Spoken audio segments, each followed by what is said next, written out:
কোরআনে পাকের সূরা আলে ইমরানের 134তম আয়াতে কারিমা আলোচনা করছিলাম।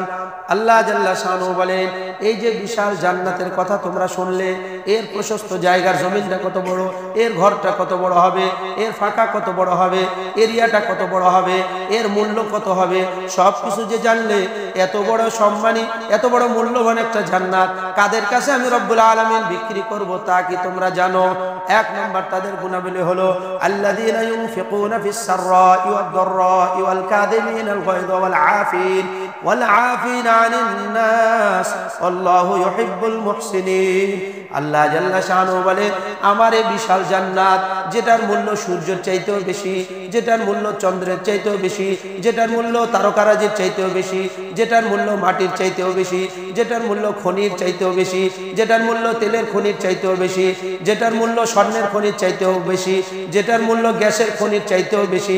রব্বুল আলামিন বলে, এত বড় দামি একটা সম্পদ তাদের জন্য বরাদ্দ দিব। এক নম্বর গুণ যাদের মধ্যে আছে, আল্লাযীনা ইউনফিকুনা ফিস-সাররা, সুখের সময়, যাদের ইনকামের সময়, অর্থনৈতিক সচ্ছল অবস্থায় যারা আল্লাহর রাস্তায় দান করে, আমি রব্বুল আলামিন এক নম্বর তাদের কাছে এত বড় মূল্যবান জান্নাত সেল করার ওয়াদা করলাম। কি আজীব তামাশা, কি আজীব আল্লাহ তাআলার মুআমালা। আল্লাযীনা ইউনফিকুনা ফিস-সাররা, সুখের সময় কেউ যদি দান করে, আচ্ছা বলেন তো, ইনকাম যখন আপনার দিনে 1000 হয়, সেখান থেকে 2 টাকা দান করা খুব কঠিন কিছু? পিছনে লোকজন বলেন, দিনে যদি আপনার 1000 টাকা উপার্জন হয়, সেখান থেকে 2 টাকা আল্লাহর রাস্তায় দান করা খুব কঠিন কিছু? এই জন্য আল্লাহ জাল্লা শানহু জানেন বান্দার দিল কেমন, এই জন্য আল্লাহ আগে সচ্ছলতার কথা বলেছে। আল্লাযীনা ইউনফিকুনা ফিস-সাররা, যারা সচ্ছল অবস্থায় দান করে। সচ্ছল অবস্থায় দান করার স্বভাব যাদের মধ্যে রয়েছে, গ্রাম্য ভাষায় কথা আছে, রাজা যদি ফকির হয়েও যায়, রাজা বাজারে গেলে পুঁটি মাছ দেখে না, ওই কাতল মাছের কাল্লাটাই আগে চোখে পড়ে। কারণ যে ধনী, তার দিলটা ধনী থাকে, অর্থনৈতিক দুর্বল হয়ে যাওয়ার কারণে সে আত্মগোপনে থাকে। আর যে জাত খগন্নি, কলিজা নষ্ট, একেবারে হাড় কিপটা, এর চরিত্র হলো ওই রাজার স্ত্রীর মতো, যেগুলি আপনাদেরকে শুনিয়েছিলাম। এক রাজার রাজদরবারে ফকির একেবারে দরিদ্র এক মহিলা তার ছোট্ট একটা সুন্দরী মেয়েকে নিয়ে ভিক্ষা করার জন্য আসছে। রাজা তো আগের জামানায় রাজা বাদশারা, এদের বিয়ের কোনো হদিস নাই, যারে নজরে ধরছে ওটারই কবুল, কোনো টাইম নাই, বাধা দিবে কি? এই মহিলার সাথে তার সুন্দরী মেয়েটা আসছে, এটা দেখে রাজা পাগল হয়ে গেছে। রাজা বলে, এই তোমার মেয়েটা আমার পছন্দ, বিবাহ দিবে? বলে, রাজা মশাই আমি তো হবেন, আমার মেয়ের বিয়ে করবেন? কয়, তুমি কি এটা জানার দরকার নাই, আমার পছন্দ হয়েছে, বিবাহ যদি দাও তার জন্য রাজরানী তারে বানিয়ে রাজপ্রাসাদে রাখবো, এর জন্য আলাদা একটা রাজপ্রাসাদ আমি নির্মাণ করে দেবো। বলে ঠিক আছে, দিয়ে দেওয়া হয়েছে। রাজরানী হিসাবে এখন ফকিরের ঘরের মেয়েটা রাজার ঘরে থাকে। আশ্চর্যের কথা হলো, হঠাৎ করে একদিন রাজদরবার নিস্তব্ধ, রাজা শুনতেছে রাজদরবারের ভিতরে কানে আওয়াজ আসতেছে, দে মা একটু ভিক্ষা, দেও একটু ভিক্ষা। রাজা বলে, আমার রাজপ্রাসাদে কি এই ভিক্ষা করে রে? চতুর্দিকে সিপাহী ছড়িয়ে দেওয়া হলো, নাই কোনো জায়গায় খবর নেই। গিয়ে দেখে রাজার রাজমহল থেকে। রাজা বলে, সর্বনাশ, ঘটনা কি? দরজায় টকটক করে বলে, এই রানী দরজা খোলো। দরজা যখন খুলেছে, রানী তো ভয় পেয়েছে। কি বলে, রাজামশাই অসময়ে আপনার আগমন? বলে, এই স্বামী আর স্ত্রীর সময় অসময় ফিরে। আচ্ছা সত্য করে বলো তো রানী, এই ঘর থেকে যে ভিক্ষুকের কণ্ঠের আওয়াজ আসলো, কাজটা কি করেছে? তখন মহিলা বলছে, রাজামশাই কিছু যদি মনে না করেন, সারা জীবনের স্বভাব হলো ভিক্ষা করে খাওয়া, এই স্বভাবটা তো এখনো দূর হয়নি, কিন্তু রাজার সাথে বিবাহ বসেছি, এখন তার ভিক্ষা করতে বাইরে যেতে পারি না, 7 গ্রাম ঘুরে খাওয়া যার অভ্যাস, তারে তো ফ্ল্যাট বাসায় বন্দি রাখলে ওর পেট ফুলে উঠবে। কি বলেন, তাই না? যে বাঙালির বর্বর করে অভ্যাস, এরা যদি কথা বন্ধ করতে বলেন, ও গ্যাস্ট্রিক হয়ে মরে যাবে। বাঙালি কথা না বললে মরে যাবে, বাঙালির স্বভাব হলো বকবক করা। এরে যদি ভাত একবেলা কম দেন সমস্যা নাই, কথা বলতে দিবেন, তাহলে এই সুখী। রাজামশাইকে বলছে, রাজামশাই আপনার সাথে বিবাহ বসার কারণে এখন তো ভিক্ষা করতে যেতে পারি না, রাজপ্রাসাদের মূল ফটক বন্ধ করে ঘরের 4 কোণায় গিয়ে বলি, দেও একটু ভিক্ষা, দেও একটু ভিক্ষা। অভ্যাসটা একটু পরিচর্যা করতেছি, কারণ ওইটা তো মনে হয় এখন তো রাজপ্রাসাদ থেকে যেতে পারি না। আল্লাহ জাল্লা শানহু বলেন, যাদের সচ্ছল অবস্থায় দান করার অভ্যাস হয়ে যাবে, তারা দরিদ্র হয়ে গেল, দানের অভ্যাস তাদের থেকে যাবে না। জোরে সোরে বলি সুবহানাল্লাহ।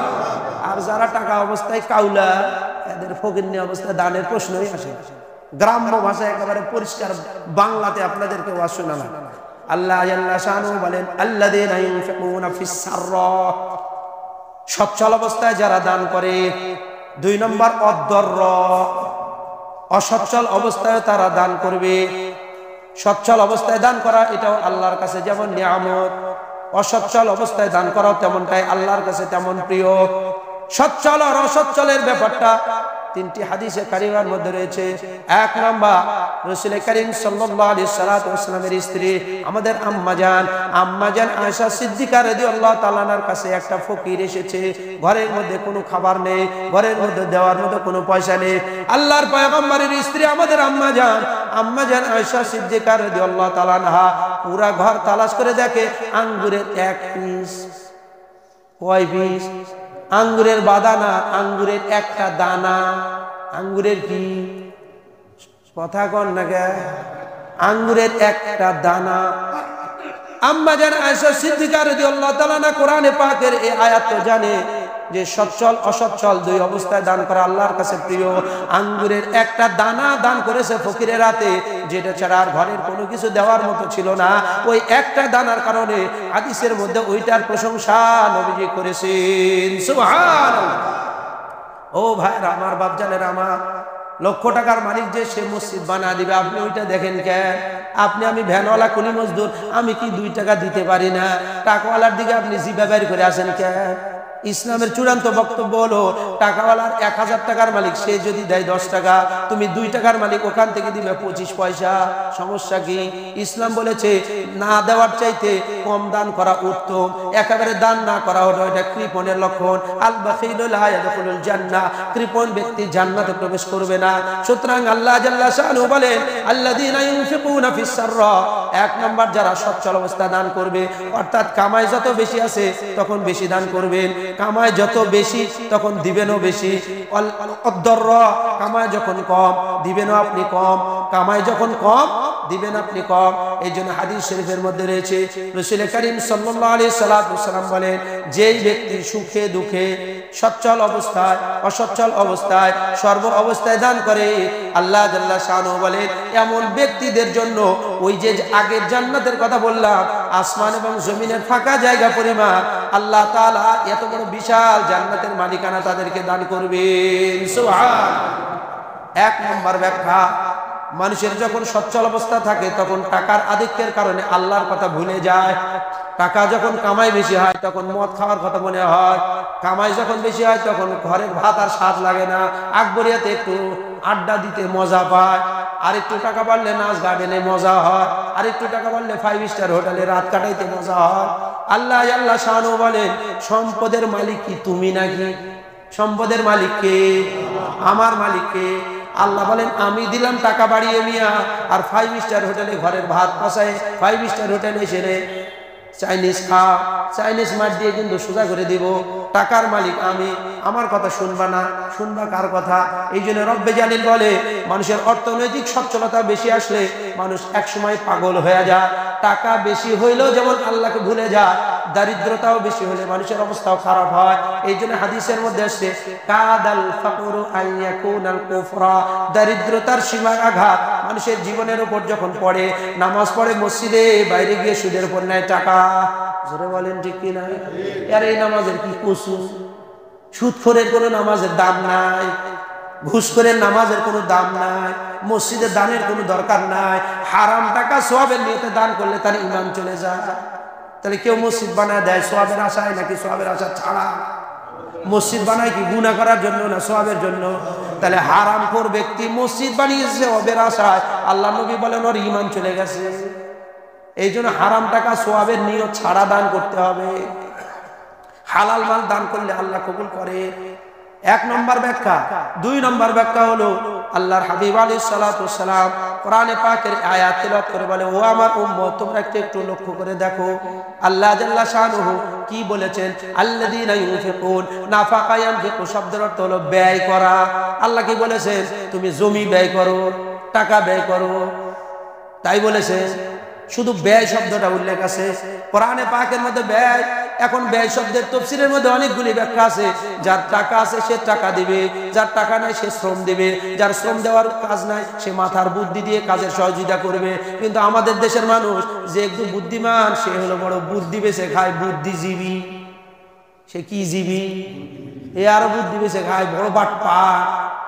এক একটা বুদ্ধিজীবীর দুনিয়ার কোটিপতির চাইতে দাম বেশি, কারণ দুনিয়ার সরকার চালায় জনগণের মাথার উপর, সরকারকে চালায় বুদ্ধিজীবী। এ ফিরাউনেরও ফিরাউন। এই জন্য ফিরাউন এত বড় বান্দর হয়েছে তার বুদ্ধিজীবীর কারণে। আল্লাহ জাল্লা শাআনুহু বলেন, তোমাদেরকে আমি ব্যয় করতে বলেছি, টাকা বলি নাই, পয়সা বলি নাই, স্বর্ণ বলি নাই, চাঁদি বলি নাই, জমি বলি নাই, জায়গা বলি নাই। যে কোনো কিছু ব্যয় হতে পারে।